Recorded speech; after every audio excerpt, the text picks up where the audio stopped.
Hello mga kabatang Quiapo February 12 episode summary. Sa bahay nila Kong Leo tinadyakan nila Rigor ang gate kasama ang buong kapulisan at sabi ni Ramon alis na muna tayo maraming madadami dito.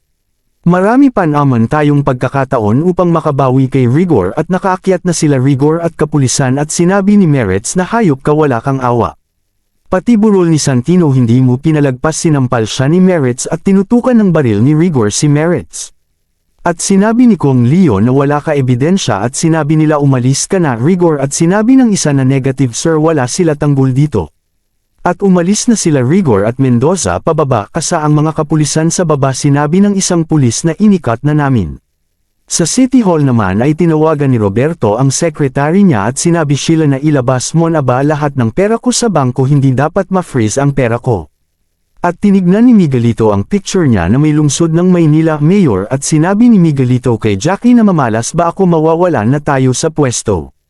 At sinabi ni Jackie na hindi papayag si Roberto gagawa at gagawa ng paraan yun para hindi tayo mapababa sa pwesto.